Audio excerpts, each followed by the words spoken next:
कहते हैं कि पढ़ने लिखने से इंसान सभ्य और सिविलाइज्ड हो जाता है, लेकिन शायद ये पूर्णतः सच नहीं है।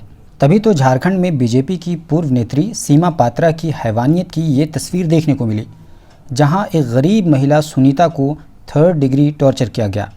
आरोप है कि सीमा पात्रा नाम की एक पढ़ी लिखी महिला ने एक दूसरी महिला सुनीता, जो उसके घर नौकरानी के तौर पर काम करती थी, उसको बुरी तरह प्रताड़ित किया है।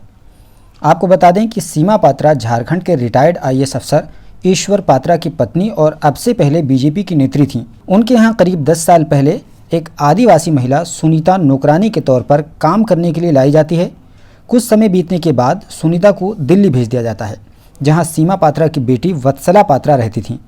उसके बाद एक बार फिर सुनीता को वापस झारखंड बुला लिया जाता है और सीमा पात्रा के घर वो काम करने लगती है। इस बीच सुनीता को बुरी तरह प्रताड़ित किया जाता है और प्रताड़ित किए जाने का सिलसिला दिन ब दिन बढ़ता चला जाता है।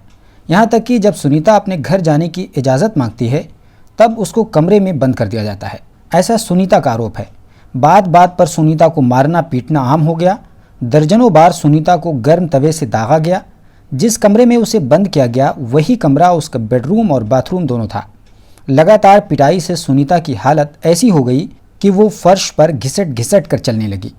अगर गलती से सुनीता का पेशाब कमरे से बाहर चला जाता तो उस पेशाब को उसे अपने मुंह से चाट कर साफ करना पड़ता था। सुनीता के आगे के 3 दांत लोहे के रॉड से तोड़ दिए गए हैं।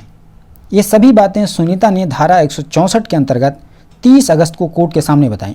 सुनीता को पिछले 22 अगस्त को ही पुलिस ने सीमा पात्रा के घर से रिहा करवा लिया था। इस तरह जब मामला मीडिया में आया तो झारखंड बीजेपी के प्रदेश अध्यक्ष दीपक प्रकाश ने सीमा पात्रा को पार्टी से निकाल बाहर किया और उसके बाद ही पुलिस द्वारा 31 अगस्त को सीमा पात्रा की गिरफ्तारी हो गई। इस दौरान सीमा पात्रा ने अपनी सफाई में कहा कि उन्हें फंसाया जा रहा है, लेकिन सवाल यह है कि अगर उन्हें फंसाया जा रहा है तो सुनीता की जो हालत हुई है वो किसने की है और सुनीता को घर में बंधक क्यों बनाकर रखा गया था। और इसके अलावा जब सीमा पात्रा के बेटे आयुष्मान पात्रा ने इस जुल्म का विरोध किया तो अपने ही बेटे को सीमा पात्रा ने पागल घोषित करके रांची के मानसिक आरोग्यशाला रिनपास में क्यों भर्ती करा दिया। और जब सुनीता के टॉर्चर की खबरें मीडिया में गर्दिश करने लगीं तो अपने बेटे को ही आनंद फानंद सीमा पात्रा ने यहाँ से रिलीज क्यों करवा लिया।